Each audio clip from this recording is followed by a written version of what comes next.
Hello everyone. तो आज का वीडियो जैसा कि आपने थंबनेल में देखा, वाकई में एक ऐसी प्रॉब्लम है, हमें भी नहीं पता थी बट एक स्टूडेंट को हुई। और ये इस प्रॉब्लम में ऐसी सिचुएशन आ जाती है कि हम अपग्रेड करने के लायक भी नहीं बचते।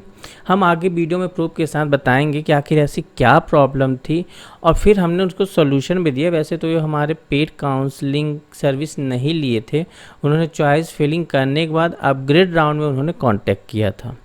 तो हम चाहते हैं कि वैसे तो हमारे जितने भी पेड काउंसलिंग स्टूडेंट हैं उनको ये प्रॉब्लम नहीं जाएगी, आप निश्चिंत रहिए।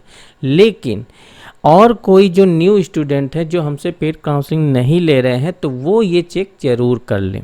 तो चलिए वीडियो में शुरू करते हैं और हम आपको डिटेल में बताते हैं वो क्या प्रॉब्लम थी और उसका सॉल्यूशन हमने क्या दिया था। तो प्रॉब्लम एक्चुअली ये थी कि उस स्टूडेंट का CRL अप्रॉक्स 1.82 लाख था, मतलब 1,82,000 समथिंग था।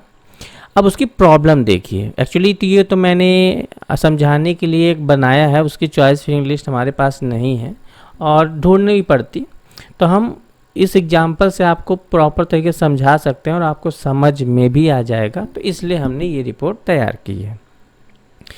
अब उसकी प्रॉब्लम ये थी कि एक्चुअली उसने मान के चलिए वो 7 नंबर पर ये भर दिया था MITS CSE, फिर MITS IT, MITS CSD, UIT RGP CSE IT और EC।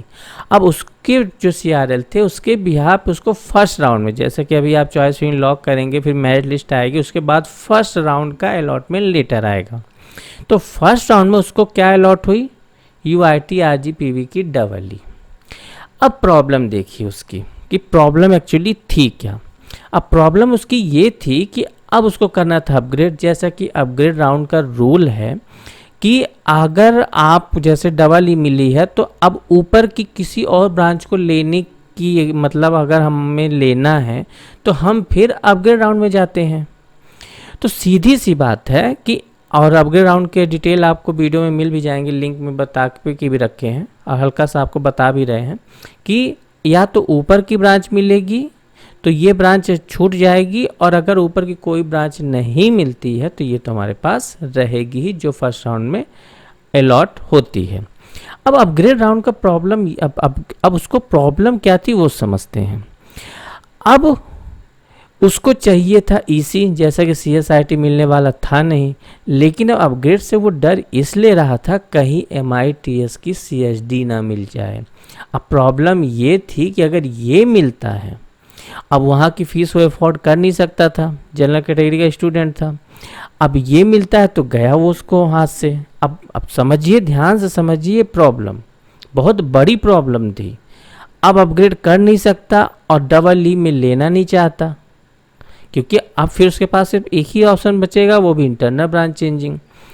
तो अब अब उसको खतरा था कि ये ना मिले, बाकी कोई भी मिले तो चलेगा बट MITS का CSD ना मिले। तो CSD मिलने से प्रॉब्लम ये होती कि उसका फीस अफोर्ड कर नहीं सकता था और वहाँ जाना भी नहीं चाह रहा था। और EC पाने के लिए अपग्रेड अभी एक ऑप्शन था। फिर उन्होंने कांटेक्ट किया। आई होप आपने प्रॉब्लम समझा कि अब ऐसी सिचुएशन में करे तो करे क्या, नहीं करता है तो EE। और समझिए इस बात को कि अगर वो नहीं करता तो फर्स्ट राउंड गया ना हाथ से। समझो, अगर वो सीट छोड़ता है, EE नहीं लेता तो फर्स्ट राउंड गया हाथ से। और अगर चांस लेता है तो कहीं CSD ना मिल जाए, है कि नहीं, EC मिल जाए तब तो बहुत ही प्यारे नारे, उसी के लिए तो अपग्रेड करना चाह रहा था। अब फिर जब उसने बताया तो हमने उसको सॉल्यूशन दिया, ऐसी बात नहीं है, सॉल्यूशन हमने उसको किया। और सॉल्यूशन ये था कि हमने बोला कि बेधड़क करो अपग्रेड, ज़्यादा से ज़्यादा क्या होगा। वैसे हमने उसको श्योर किया कि आपको CSD नहीं मिलने वाली है ना, आप कर दो, EC मिल जाएगी। लेकिन हमने उसको एक लॉजिक भी दिया, उस लॉजिक को आप भी सुनिए। ज़्यादा से ज़्यादा क्या होता है, CSD मिलता तो जाना तो इंटरनल ब्रांच चेंजिंग में ही है। अगर वो अभी भी छोड़ रहा था तो सेकेंड राउंड में ही जाना पड़ता। और अगर चांस ले रहे हैं तो ज़्यादा से ज़्यादा क्या होगा, MITS से CSD मिल जाएगी, तो कम से कम एक चांस लेना तो बनता है। आप समझिए ध्यान से। वैसे हमने श्योर किया था कि तुमको ये नहीं मिलेगी, EC में ही रुक जाओगे। लेकिन लॉजिक समझिए इस चीज़ को कि लॉजिक क्या लगाया गया। तो फाइनली उसने अपग्रेड किया और फिर उसको ईसी मिली। तो मेरे कहने का आशय ये है कि जो एनालिसिस हमको शुरुआत में करनी चाहिए चॉइस फिलिंग भरने से पहले, जैसे छोटी छोटी बातें हैं, आप समझिए ध्यान से, जो आज नॉर्मल बच्चे नहीं ध्यान देते और मिस्टेक करते हैं। तो देखिए कैरियर आपका है तो ध्यान आपको ही देना पड़ेगा। तो इस तरीके की मिस्टेक ना करें, चॉइस फिलिंग में जो नहीं चाहिए उसको ना भरें, और नहीं समझ में आ रहा है तो काउंसलर की हेल्प लें। आने वाले वीडियो में हम आपको इस चॉइस फिलिंग की एनालिसिस बताएंगे। इसमें क्या बताएंगे, आप देख पा रहे हैं कि SGSITS CSE, SGSITS Indore IT, CSE IT, लेकिन यहाँ पे हमें SGSITS की ET डालनी चाहिए थी, लेकिन हमने डाला क्या है, DABB की ET। तो ये बाय मिस्टेक नहीं हुआ, इसके पीछे एक प्रॉपर लॉजिक है, स्टूडेंट की डिमांड है, रिस्क मैनेजमेंट है, ओवरऑल तब जाके एक चॉइस फिलिंग को रखा जाता है प्रॉपर वे में। आ रहा समझ में? तो इसके बारे में हम नेक्स्ट वीडियो में डिस्कस करेंगे। तो चैनल में बने रहने के लिए चैनल को सब्सक्राइब करके रखें और बेल आइकॉन को ऑन रखें, जिससे कि तुरंत नोटिफिकेशन आ जाए।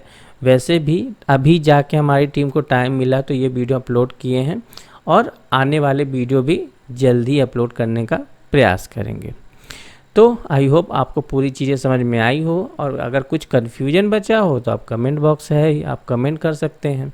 और अगर हमारी पेड काउंसलिंग सर्विस लेनी है तो दिए गए नंबर पे आप कांटेक्ट कर सकते हैं। तो चलिए अभी के लिए बस इतना ही। Thank you so much, all the very best.